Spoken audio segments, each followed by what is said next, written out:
We are back on the Rational Boomer podcast. Hopefully, your day is going well. It is Monday, starting out yet another week. This is when the action starts to happen. Now, understand I'm recording this in the very early morning hours of Monday, so nothing has happened as yet, but we know of some things that are coming. We know that on Wednesday, there is going to be the Republican primary debate, which should be interesting. Donald Trump just yesterday, said that he is definitely not showing up. That still doesn't really mean anything because Donald Trump changes his mind all the time.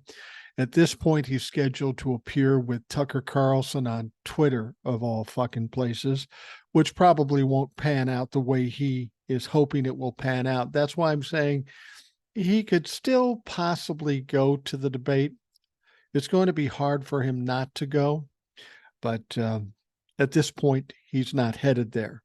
That doesn't mean it's not going to be an entertaining shit show because we've got Ron DeSantis, we've got Chris Christie, and all the other underlings that are getting 2 and 3% on the polling. Chances are they're going to go after Ron DeSantis pretty hard because he's the one in second place, not very close, but in second place. And they're going to want to try to grab up his votes. As I've said before, this might very well be the last stand for Ron DeSantis. A debate like this isn't the best look for Ron DeSantis. He doesn't handle things like this very well.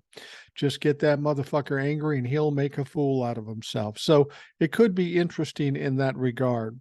As far as Donald Trump doing an interview with Tucker Carlson, we've all seen that a million times. Nobody's going to be drawn to that except the base, and the base isn't big enough to matter. So Donald Trump will probably regret doing that, and then we'll spend the next week, when he's got time, because he's got some other issues he's got to deal with,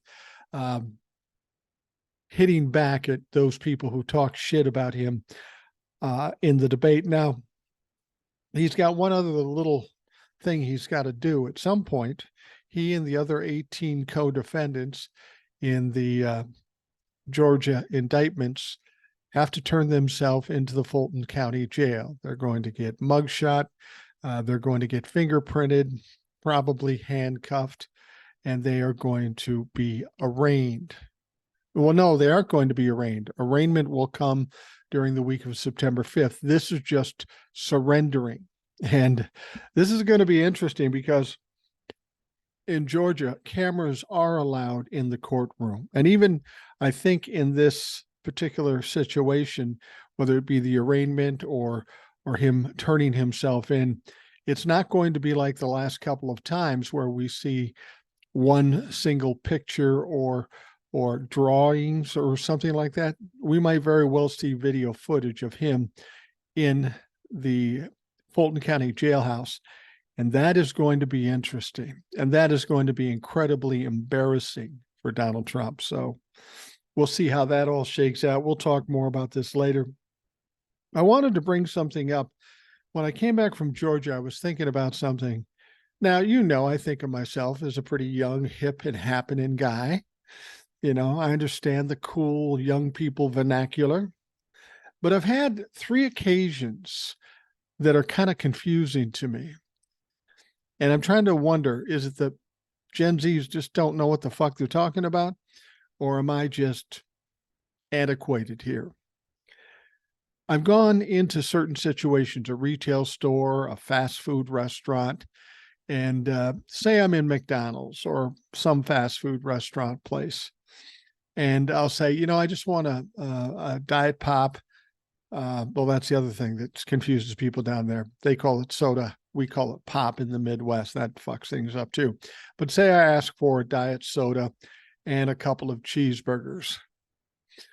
On 3 separate occasions, the kid behind the counter looked at me and go, "How many do you want?"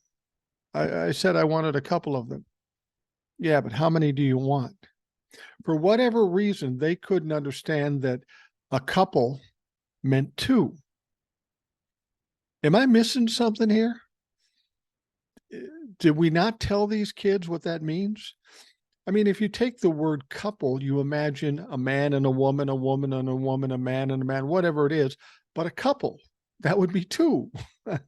So when I say I want a couple of cheeseburgers, doesn't that mean I want two? And if it happened once, I go, okay, this kid was dumb. He wasn't raised right or whatever. But this has happened 3 or 4 times. What am I missing here? Am I not aware of some change in the way we talk? I don't know. It's not even a big thing to worry about, but that's how my mind works. When I'm not trying to break down Donald Trump or the Trumplafucks, I see these little things in life and I'm confused by them. Then I start asking people about them and they look at me like I'm fucking crazy, which, distinctly possible. But anyway, let me know if you've ever experienced this, where you've just walked up and said, "Oh, I have a couple of those." And they say, "How many?" "A couple." "How many?" "A couple." I feel like Abbott and Costello and who's on first here after a while. Anyway, we'll move on. We've got one email and it's a long one. It comes from a young woman who's not a boomer, but she is an old soul, as she says. And it's a long one, but that's cool. I love getting the emails. It makes my job a little easier. And I think it's important that listeners get involved in the program as well. Starts out, "Hey, Boomer, I remember the email you read a couple of days ago from Kara. I hope I'm spelling her name correctly. Anyway, she was angry and rightfully so. I can relate because I was walking around pissed off for a few days. Growing up, I was always told it's better to be pissed off than pissed on, so I'd get upset, eventually get over it, and that's that. But I was struggling letting it go this time. My daughter is getting her degree in forensic psychology and wants to be an FBI profiler. I'm proud, but living with a human lie detector doesn't feel like you have any privacy. Any slight change in behavior patterns, and she's on it. She took me out last night to let off some steam and talk. She helped me understand the angry feelings, and I hope it can help Kara. This might be a long one, but I hope it helps. There's a large chunk of the American people who have PTSD as a result of the Trump's presidency and don't realize it. We say things like, nothing will happen to Trump. He gets away with everything, or he may be found guilty but will never go to prison. Even though Trump has been indicted 4 times, we still feel no one is doing anything. It's a defense mechanism. We tell ourselves things as a way of softening the blow in case he gets away with his many crimes. We're just protecting ourselves. We stop hoping he'll be held accountable so we won't feel disappointed and hurt if he gets away with it again. We've unintentionally adjusted our thinking and normalized things that he's done the entire 4 years of his administration. It didn't end after he left. Till this day, we're still living with the aftermath of his presidency. We think PTSD is something that happens with soldiers who experience horrible things during war, or we think it's from physical abuse or assault. It can be also deep emotion, stress, and trauma. We sat day after day after day watching hundreds of thousands of Americans dying from COVID, while simultaneously watching the President of the United States and his supporters actively undermine anything to help mitigate the loss of life. We battle anti-maskers and anti-vaxxers. We watch people licking toilets on planes and throwing huge parties. We didn't know who to listen to for the accurate information, and we isolated ourselves, not knowing who to trust. That's stressful and it's traumatic. One thing we knew as Americans was no matter our differences, we'd come together as one and rally during times of crisis and tragedy. Think about 9/11, how tragic that was, but how strong we were as a country. Same thing with anthrax and the Oklahoma City bombing. Remember Ebola under the Obama administration. Obama stood at the podium and said, "These are the experts. They know the science. This is who you listen to." I'm not the expert. All of the news stations reported the same information and facts. We didn't have that with COVID. Trump took that away. We didn't rally together. We turned against each other. That took away our sense of security and everything we believed about America. We never in a million years thought we'd be sending children to school and not knowing if they'll come home. We feel unsafe in movies, concerts, and grocery stores. We don't know how to protect the people we love, yet there's an entire political party advocating for no restrictions on guns and open carry. This is not normal, and it's anti-American. So yeah, it's okay to be angry and pissed off, but listen to Boomer. I'll second that emotion. Don't do anything out of anger. That's not the right thing. It's not the right thing to do. It won't help. The only thing it'll do is give the right a talking point. Remember the BLM protests. They literally took a couple of incidents, chopped the footage up, and made it look like there were no protest. It was just a bunch of black people running around burning cities to the ground. Tucker did the same dirty trick with the January 6th footage. He took it, chopped it up, didn't show the violence, and made it seem like the terrorists were regular PTA parents walking quietly on a field trip to Congress. You're watching Boomer, so I know you're better than that. We need passionate, common sense people like you on our team. Trump has wrote checks his butt can't cash. He's left so much evidence that there's no getting away with this. My grandmother would say he's trying to swim in quicksand. The more he squirms and keeps flailing around, the deeper he's going to sink. Any of these idiots talking up for Trump and running fool's errands are doing nothing except falling into the quicksand trap and be trapped with him. It's taken longer than we want, but in order to take Trump down, all I's had to be dotted and all T's have to be crossed. None of these prosecutors would have brought charges unless they knew that they had him. He's going down and he's lashing out because he knows it. The prosecutors are handling the cases. The co-conspirators are either flipping or they will flip soon.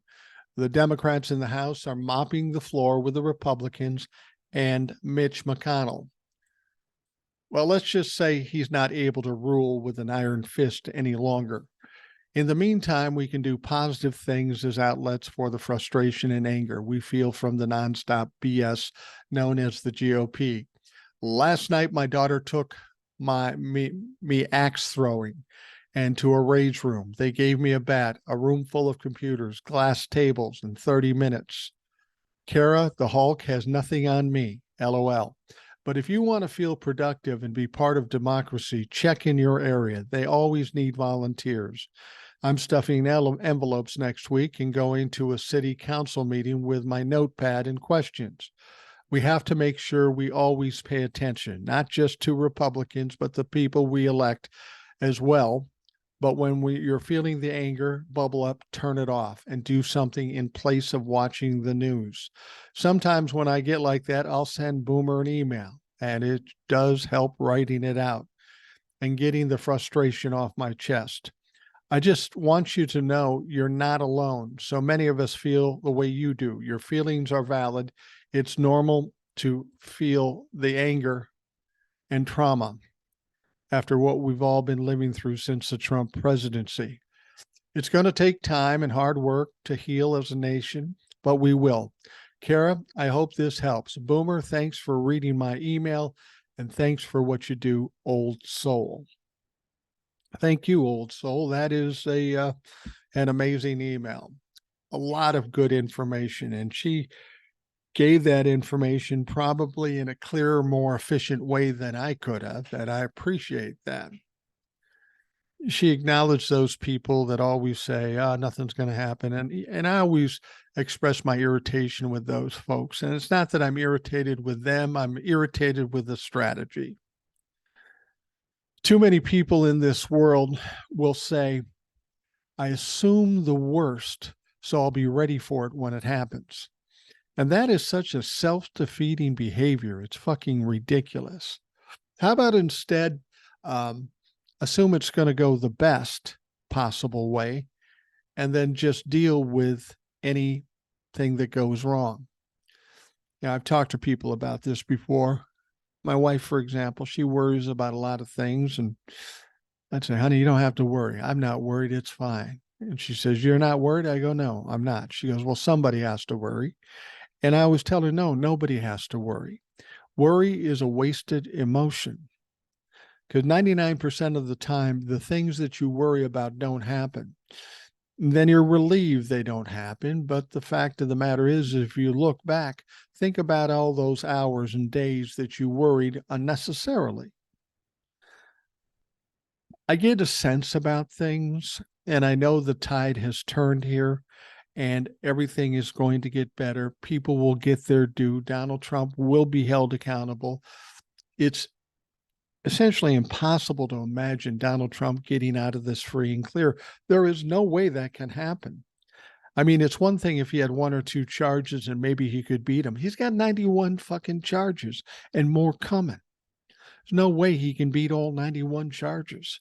There's no way he can beat half the charges because, like Old Soul said, Jack Smith and Fani Willis would never have placed these charges unless they were pretty confident they would win. I do still get people coming to me saying that nothing's going to happen or he won't go to jail. Here's the one thing that I've always believed.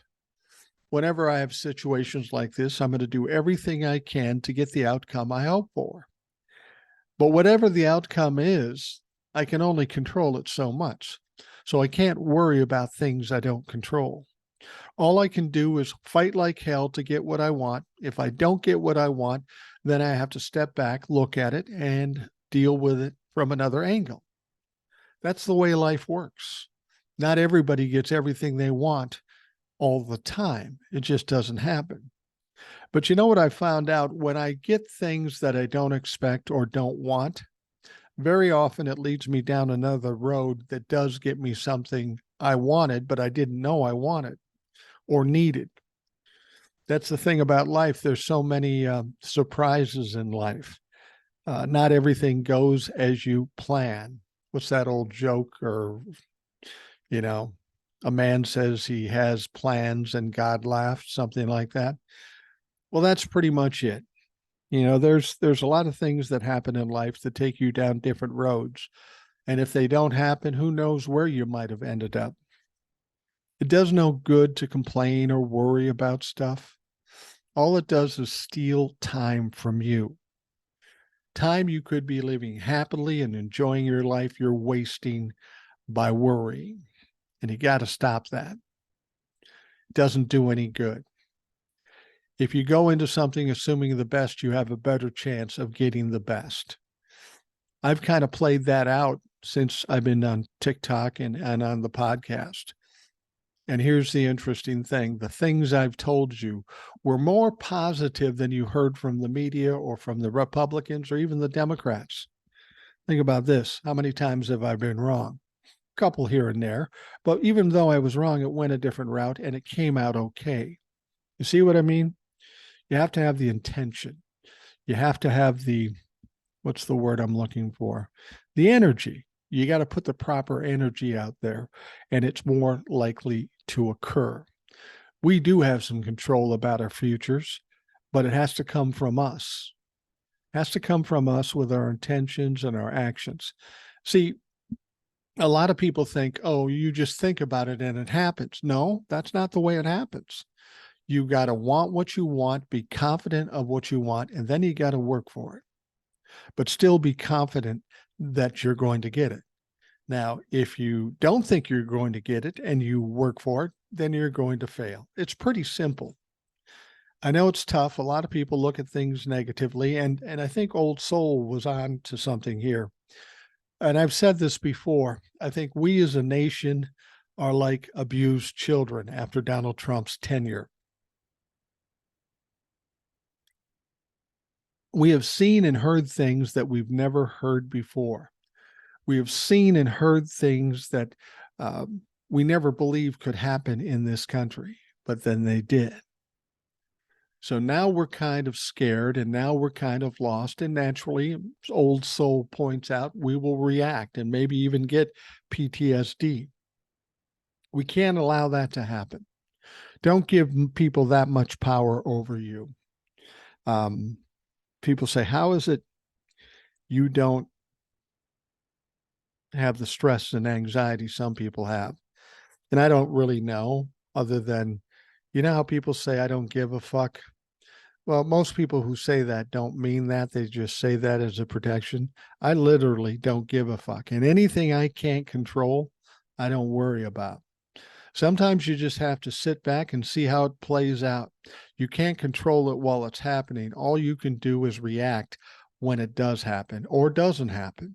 But there's no reason to worry about this shit if it hasn't happened. So, Old Soul, great email. I'm happy to read it. Anytime you have an email, of course, I'll read it. But I'll take it even a step further. Old Soul, you sound like the kind of woman that should be on the show. We could talk about stuff like this. We could talk about politics. I think people would find it interesting, especially after hearing this email. So when you have a moment and you think you might have time to do the show, all you have to do is email me, rationalboomer@gmail.com. We'll set it up. Love to have you on the show. Love to talk to you directly. And I'm sure the folks would love to hear from you further. All right. Thank you, Old Soul. Now, the one big story that's kind of going on as I speak, it's early morning hours of Monday. I don't know what's going to be like 6 or 8 hours from now. But of course, we have this hurricane over on the California coast and the Mexican coast. And I think it was, it's been downgraded to like a category 2, which is good. But this is going to involve a lot of rain. I'm hearing that in California, they'll get a year's worth of rain, 1 or 2 days. And that is a problem because we've got a lot of desert out there and this stuff won't be soaked into the ground. It will be flowing. And as I understand it, I think I saw some video footage of flash flooding in Baja. And that could end up happening in Los Angeles and Palm Springs, maybe even as far out as Las Vegas. Now, the core of the tropical storm Hillary, at the time I'm recording this, is roughly about 10 miles southeast of Los Angeles with winds up to 45 miles per hour, much lower than the 150 we were hearing about earlier. But the winds may not be as big a problem as the rain, the amount of rain. By the time you hear this podcast, this storm would probably have already hit Los Angeles. So I'm a little behind the times here, but we know just to know what was coming to those folks in Los Angeles. The storm crossed the U.S.-Mexico border into California several hours ago, probably in the early evening, becoming the first tropical storm in the state since 1997. Hillary is moving north-northwest at 28 miles per hour, and its tropical storm force winds extend out about 230 miles from the center of the storm. So you can see if the eye of the storm hits Los Angeles, the rains and the bad weather is going to extend out quite a bit out toward Las Vegas and Palm Springs and all of that. Most of Southern California, including Los Angeles and San Diego, remain under tropical storm warnings. Intense rainfall up to 10 inches is possible across Southern California and Nevada through Monday morning, and rainfall up to 5 inches is possible across parts of Oregon and Idaho through Tuesday morning. This rainfall could lead to catastrophic and life-threatening flooding. Now, in Mexico, Hillary battered the Baja California Peninsula on its way north, killing at least one person and causing major flooding in some areas. Mexican authorities have lifted the tropical storm warning for the west coast of Baja California and the east coast of the peninsula south of San Felipe. The warning also been discontinued south of Puerto Penasco along the coast of mainland Mexico. Tropical storm warnings remain in effect for San Felipe to Puerto Penasco, Mexico, the California-Mexico border to Point Mugu, and Catalina Island. So we could see some catastrophic events in an area that's very heavily populated. And this is a little frightening. I mean, thank goodness we're not talking about 150-mile-an-hour winds anymore. That in itself could be a problem. But again, the rains will have a significant effect. I remember back in 1987 in Minnesota. I remember the date because my wife was pregnant at the time. And on this particular day, they called it the superstorm. And we got about 10, 11 inches of rain in one day. It was fucking crazy. Now we can get snowstorms and have everything opened up within a few hours in this state. But when the water deluge came, it shut down pretty much everything.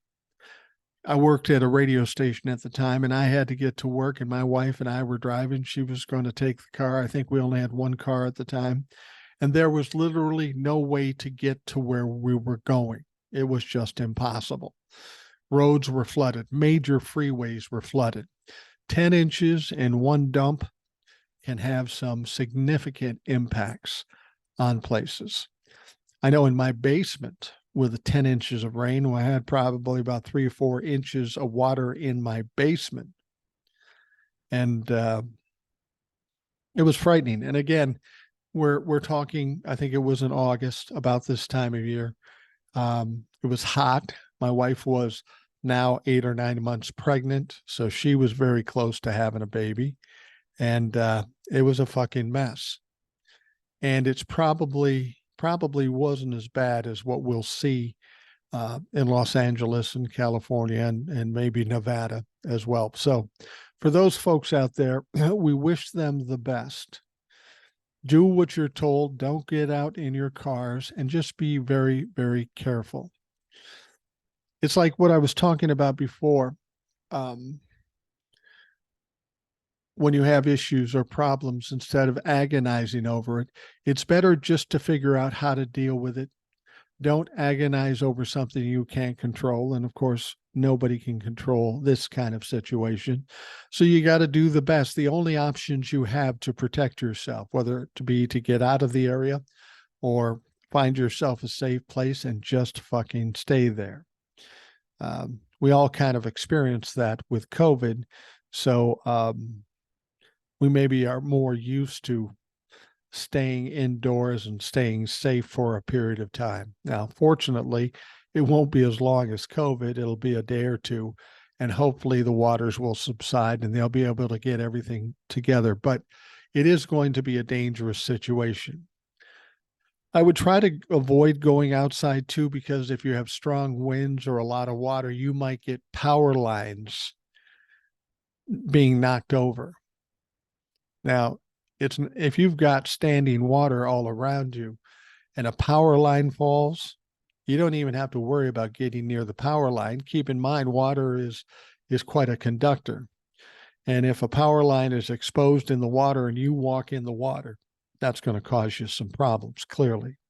So your best bet is to shelter in place and wait till things pass, and wait till the people that are running this situation let you know that it's finally safe.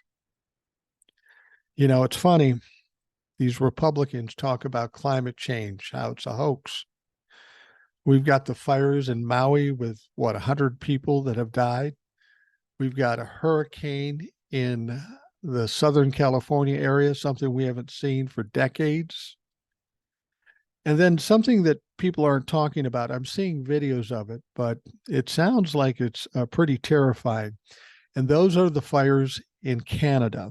I was watching a little girl on TikTok, and she was talking about the people of her community. I think it was called Yellowknife, how they were forced to evacuate, just get the fuck out of there.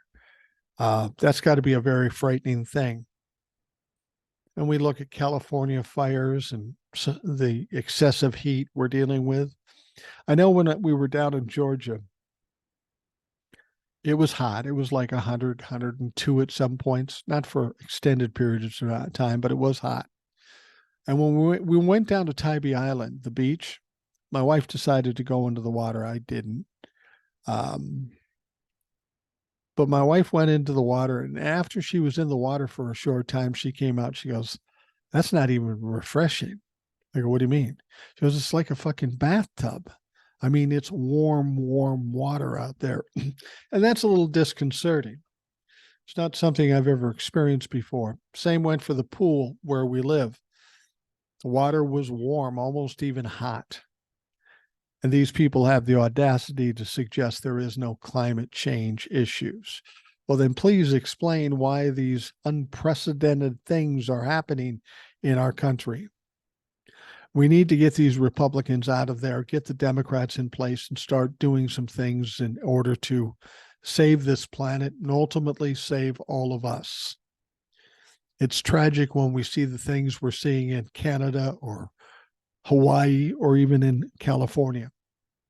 And we know this won't be the end of it. These are freakish type things that would happen. They used to call them 100-year storms, but we're getting 100-year storms and events every fucking year. They're becoming all too common. And unfortunately, people are suffering and some people are dying. So we really need to address the climate change, whether the Republicans believe it or not. And if we can't get them to get on board and take it seriously, then we have to fucking kick them out. And that's what we intend to do in 2024. Keep Donald Trump out of office, or any other Republican for that matter, and kick out the senators and representatives and all the local people we can get. Republican Party is like a cancer. If you even leave one or two of them there, they can grow into something that metastasizes over the entire country. We need to cleanse ourselves of this Republican Party and this mindset if we hope to save ourselves. All right, we are going to take a quick break and we'll be right back.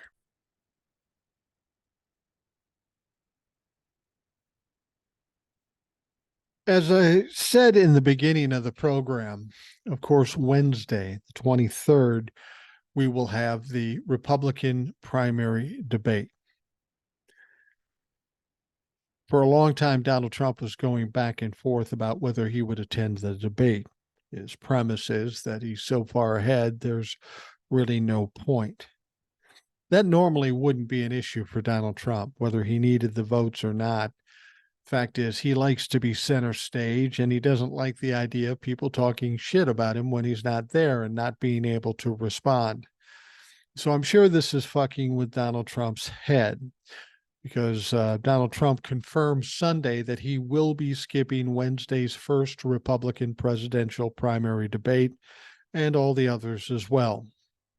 He stated, "The public knows who I am and what a successful presidency I had."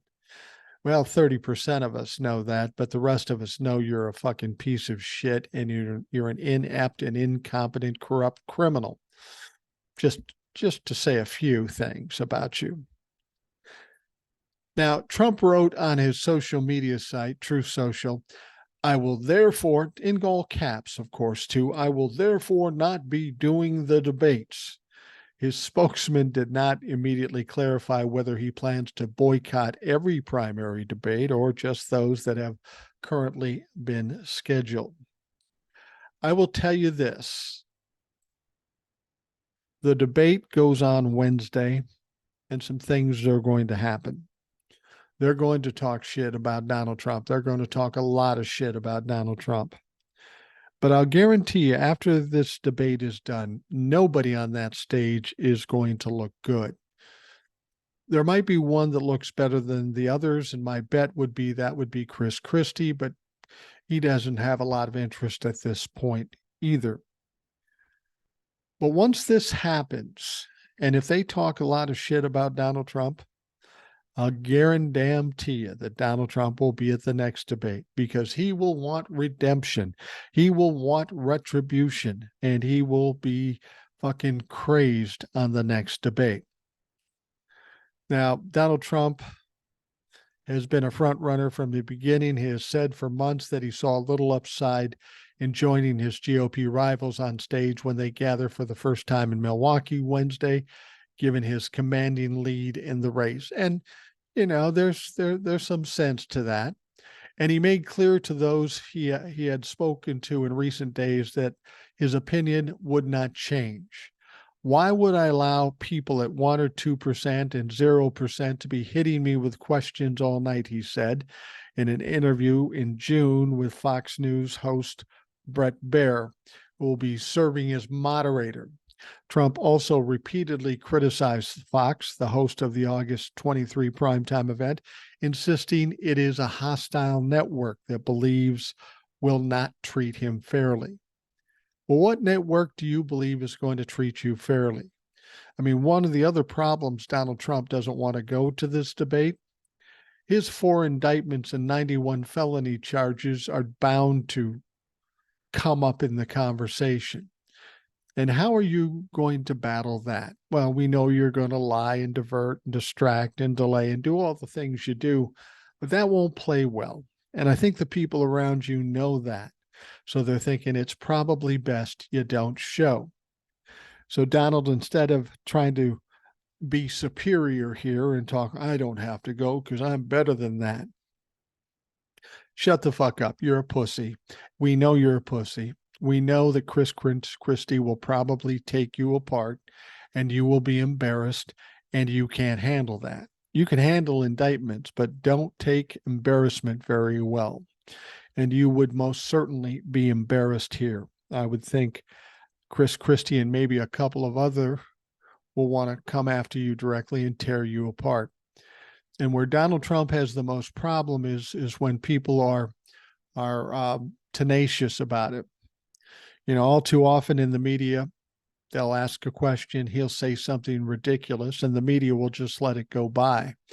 The best way to handle somebody like Donald Trump is keep asking him the same question. Don't let him out of the corner.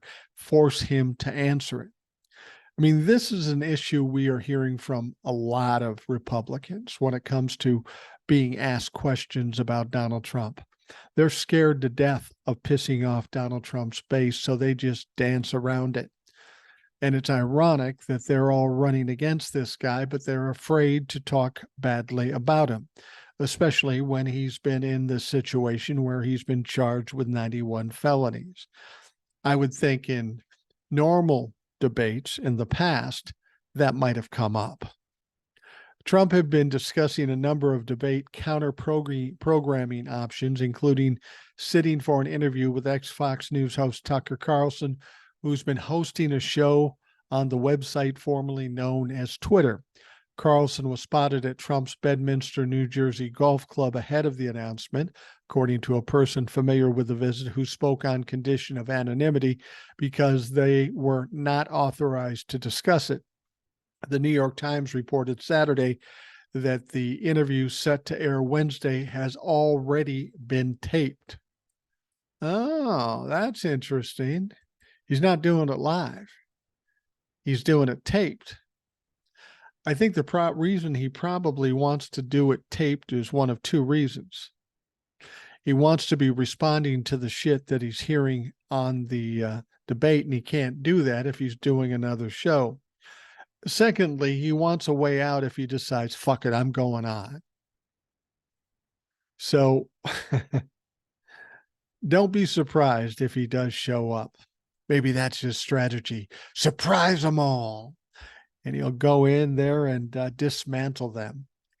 Yeah, I don't think so. Some of these other fucks like Nikki Haley and some of these other sycophants, you're going to tear up. You won't have to tear them up because they won't go against you, which is weird. If you're in a debate with somebody, don't you go after somebody? But you got all these clowns afraid to do it. Now, that the idea had been one of several alternatives Trump had floated in conversation in recent weeks. They included possibly showing up in Milwaukee at the last minute or attended by sitting in the audience and offering live commentary on his Truth Social site.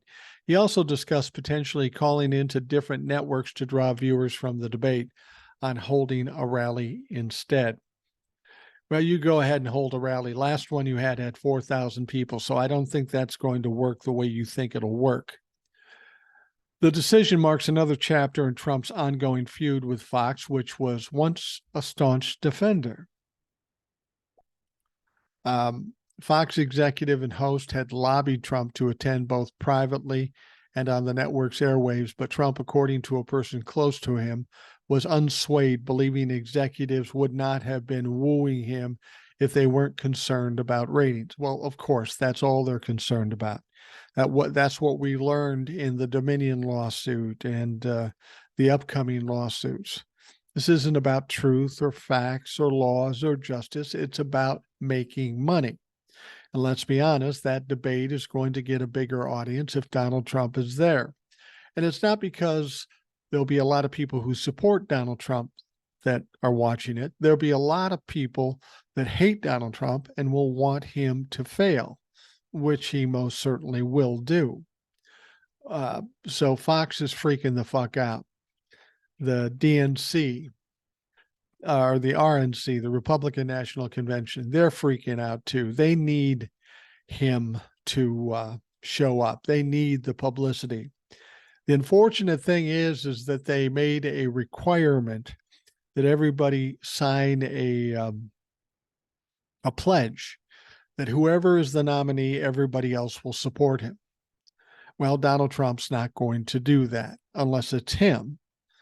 And if it's not him, he's going to be tearing whoever it is apart.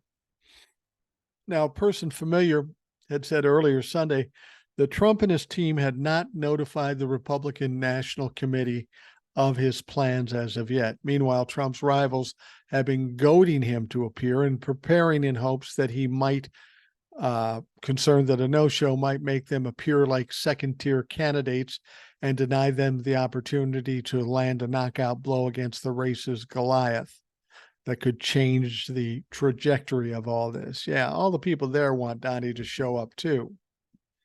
It isn't going to be a full show, a complete show, if the Republican version of Andre the Giant doesn't show up. Now, former New Jersey Governor Chris Christie, one of the few candidates willing to go at Trump directly, has been accusing the former president of lacking the guts to show up and calling him a coward if he doesn't. A super PAC supporting DeSantis also released an ad in which the narrator says, "We can't afford a nominee who is too weak to debate." Now, I'll be honest with you, that strategy is probably a good one. Because, as I've said, Donald Trump doesn't like to be embarrassed and he doesn't like to appear weak. So with Chris Christie and Ron DeSantis saying, "Don't show up, you're a pussy," that might work. Literally, with an average adult, it probably wouldn't work, but Donald Trump is neither average or an adult. If he gets pressured enough, and I expect starting today, that pressure is going to come hard, not only from the people that are going to be on the dais, but other Republicans. They're going to push him hard, calling him weak or whatever the fuck they're going to call him. So while he said Sunday that he's definitely not going to be in the debate, don't be surprised if he shows up or pulls some kind of stunt to try to distract from the debate. It won't work because Donald Trump can't pull the kind of audience he once did. So we'll see what happens. But that's going to be entertaining to watch either way it goes. Now, do you remember the former presidential advisor, Stephen Miller? That creepy looking fuck. He looks like a cartoon villain. Younger guy, creepy looking, clearly a racist, an anti-Semite, and a misogynist. He's a creepy fuck. Stephen Miller declared lawfare on President Joe Biden and the Democrats while addressing Donald Trump's multiple criminal indictments this weekend. Now, when he says lawfare, I'm sure what he means is a legal version of warfare. I don't even know if that's a word. If it is, I haven't heard it before. Now, Miller appeared kind of angry during an appearance on Fox Sunday's Morning Futures where he ranted about thought crimes and political persecution before calling on Republicans to draft criminal referrals for President Biden and his associates. These people want so badly to tarnish Joe Biden's image. They're making all kinds of claims of illegal behavior, even though there's no evidence and no witnesses. They keep getting embarrassed, but they keep pushing it. And this fucking clown is no better.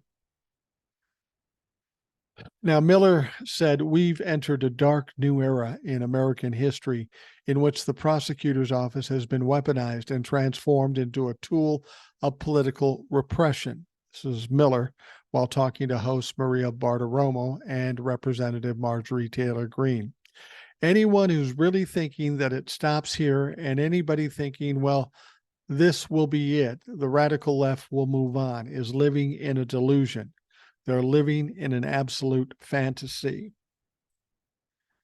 Now, as I've said before, if there was any weaponization of the DOJ, it was Donald Trump and people like this Miller fuck.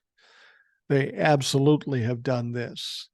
They're calling this weaponization of the DOJ and the courts, but the fact of the matter is these accusations and these charges are backed up with a lot of evidence and a lot of witnesses, all of which happen to be Republican witnesses.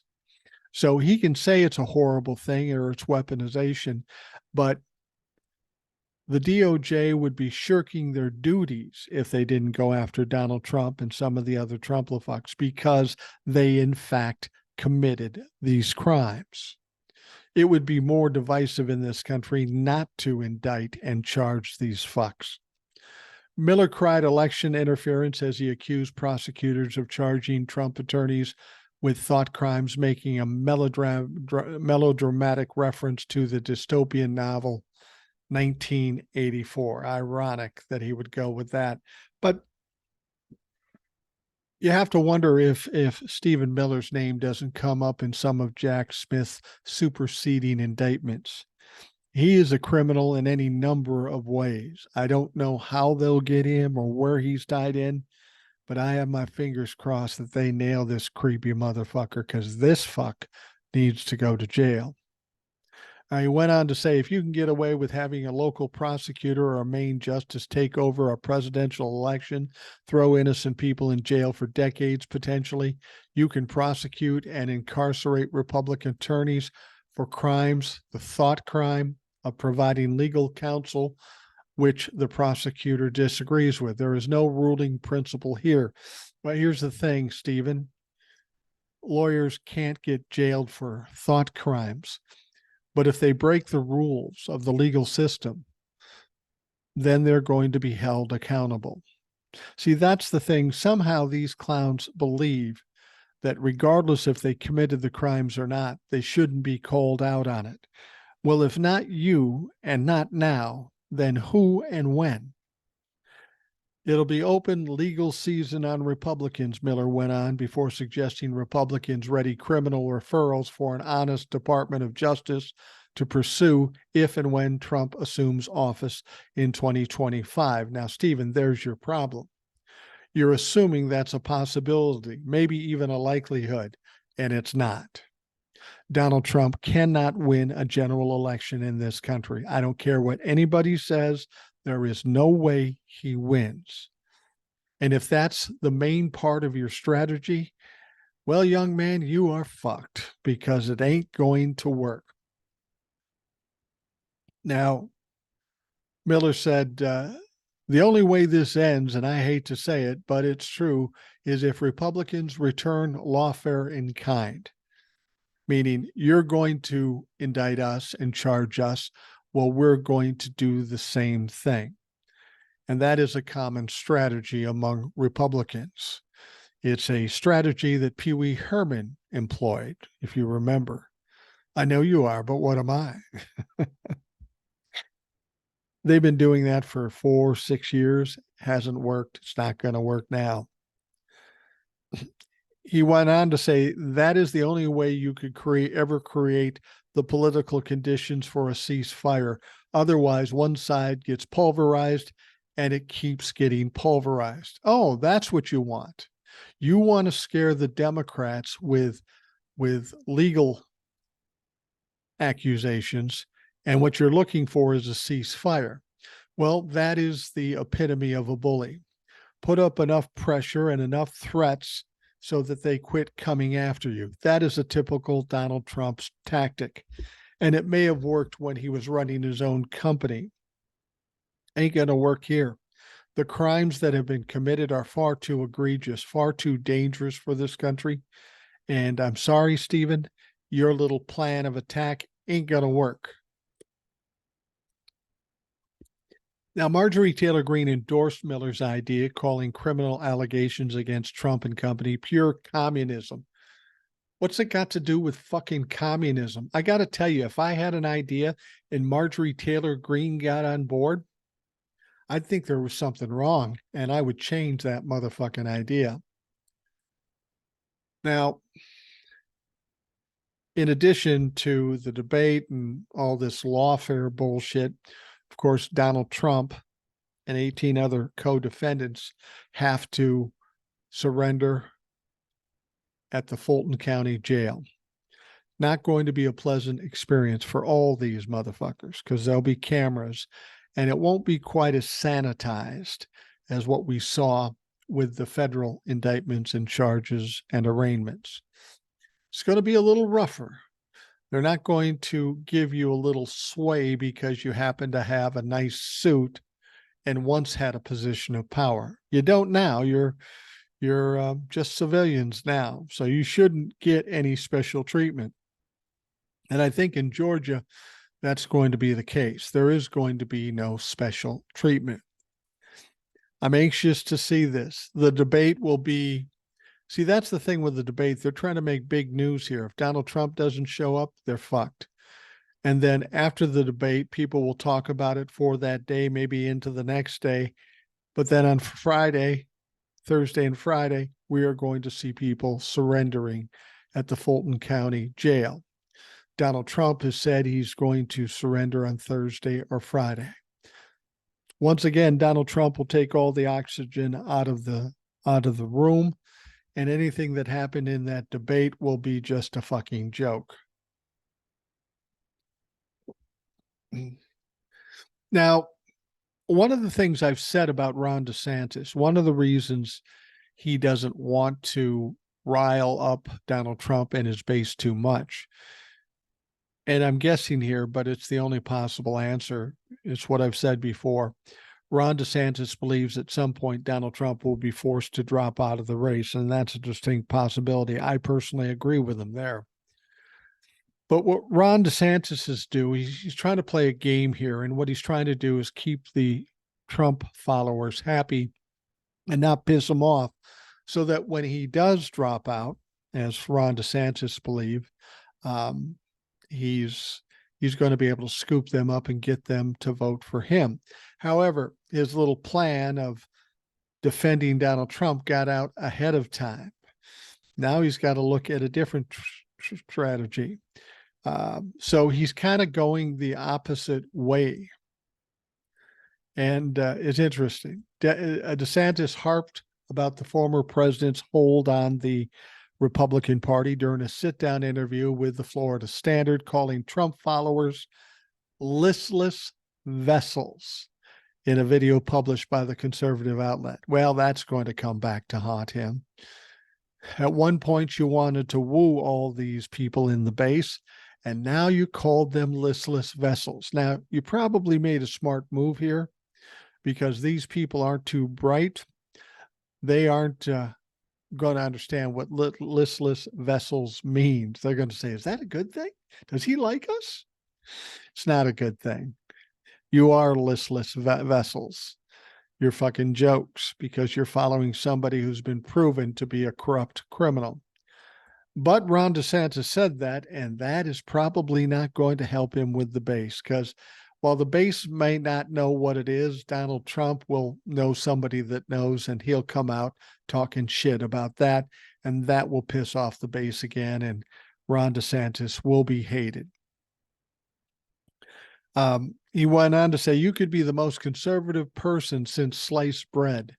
Unless you're kissing his rear end, Donald Trump, they will somehow call you a rhino, he said, challenging those who called conservative Trump critics Republicans in name only. He went on to say a movement can't be about the personality of one individual. The movement has got to be about what are we trying to achieve on behalf of the American people. And that's got to be based in principle, because if you're not rooted in principle, if all we are is listless vessels, that's just supposed to follow whatever happens to come down the pike on Truth Social every morning. That's not going to be a durable movement. He's absolutely right. But what I would have to say to Ron DeSantis, please tell me the last time that the Republicans did anything for the American people. Through the Obama administration, you did nothing but obstruct everything. You tried to stop everything. During the time Donald Trump was in office, you could get nothing done. You had infrastructure on the table all the time, never got it done. You claimed to have a special plan for health care, never got it done. And then when Joe Biden took office, you went back to being obstructionist.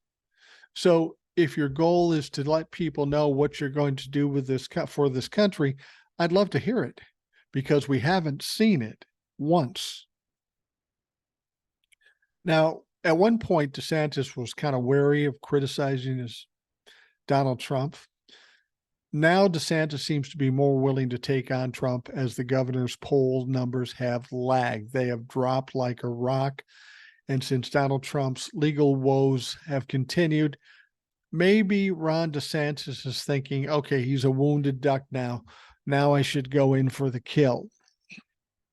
But it's really a no-win situation for Ron DeSantis, because over and above his little strategies, he's a horrible candidate. People don't like him. Remember what they said about Hillary Clinton? People didn't like her, and you saw what it got her. I honestly believe in this debate coming up with Ron DeSantis being who he is. I just think this is going to be the end for Ron DeSantis, or at least the beginning of the end. Now, weighing in on Trump's continued claims of a botched 2020 election, DeSantis told NBC's Dana Bash in early August, of course he lost. Joe Biden's the president. Well, it's been 2.5 going on 3 years. So yeah, Joe Biden's the president. Donald Trump never got back into the Oval Office like a lot of people predicted.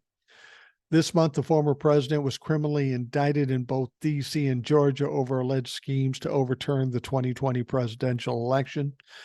DeSantis also questioned Trump's electability in an interview with Fox News' Brett Baier last month, saying there's too many voters who just aren't going to vote for him going forward. And once again, Ron is correct. But is it going to help Ron? Is it going to hurt Donald Trump? I don't know.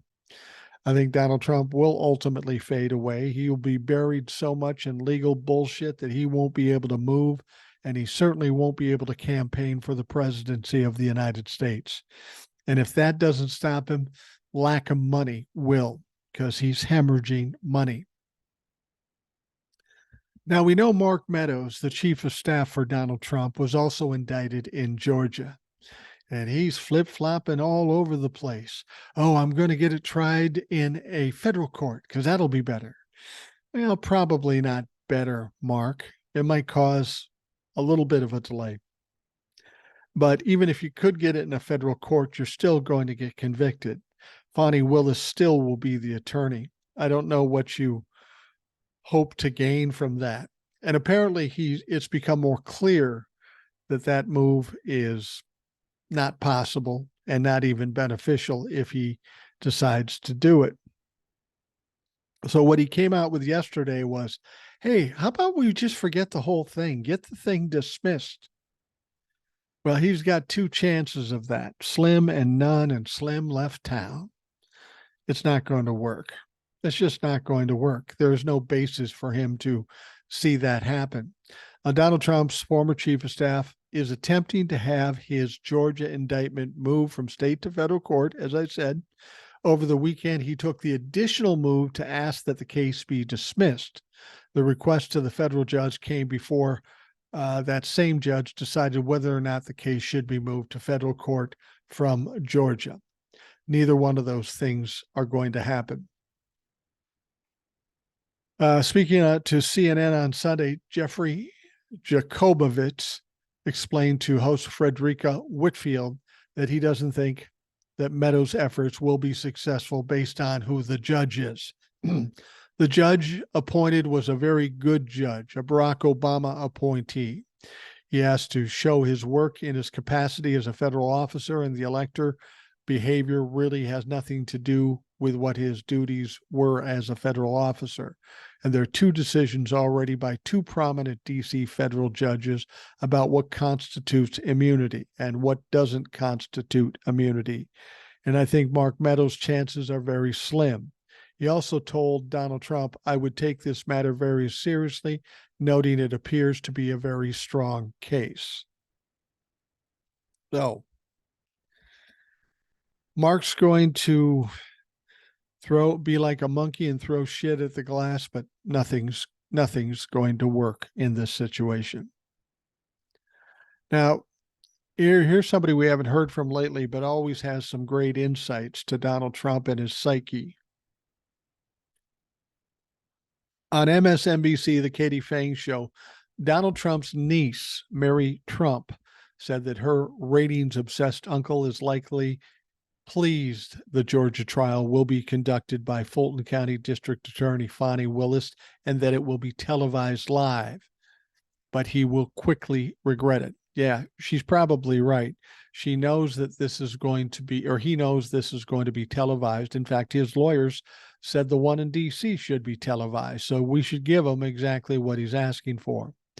Now, since the Georgia trial on racketeering charges is in state court, televised proceedings are allowed, and Mary Trump agreed that it would be a must-see TV that her uncle normally is pleased with, but he is about to be surprised.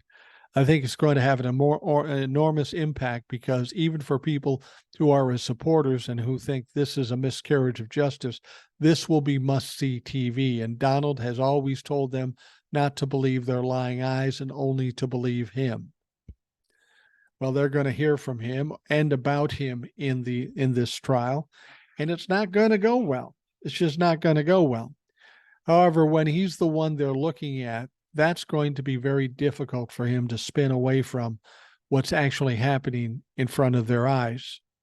I think it's going to be monumentally important that there be cameras, at the very least, in the Fulton County courtroom.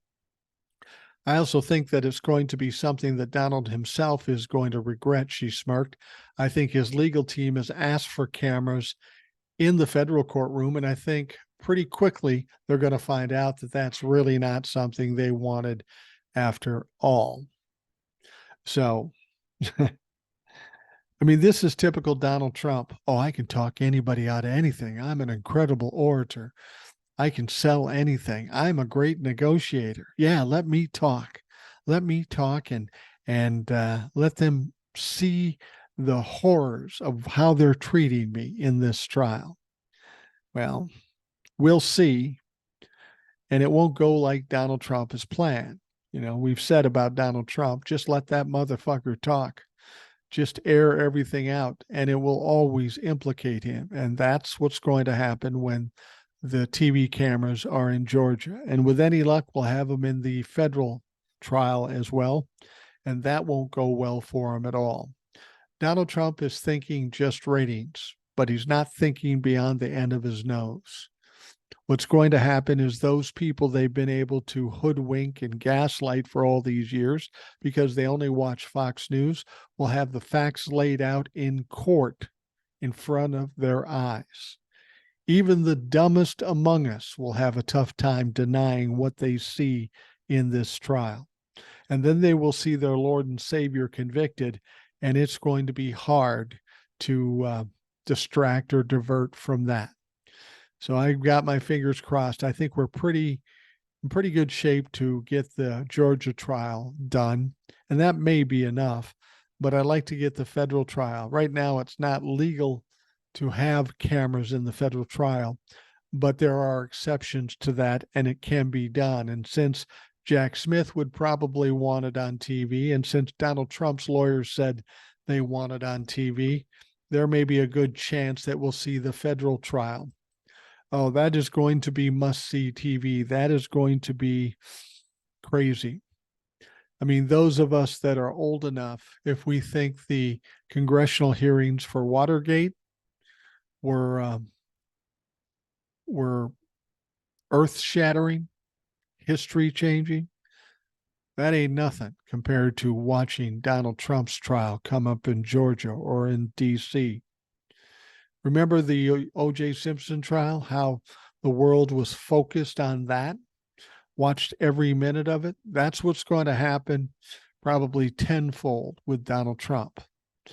Donald Trump may love the ratings, but he's not going to love what the people watching find out. He's so delusional. He thinks that he can change people's minds if this is on television, but he's too stupid. It's not going to change anybody's mind. They are going to have proof positive that he is corrupt. He's a criminal. He's a traitor. He's a treasonist. It's going to be right there in front of everybody's faces, and even the dumb ones that watch Fox News and or Newsmax or any of these other fucking shitty outlets. They're going to see what they see, and they are going to be surprised by what they see.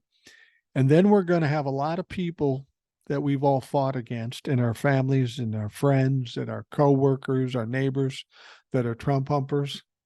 There's going to be a period when all is exposed and the accountability is handed out, that there's going to be a lot of embarrassed people, and how they will react, I'm not sure. As I've told you before, I have some family members that are Trump-fucks, and even when this is over, I don't know that I can forgive anybody.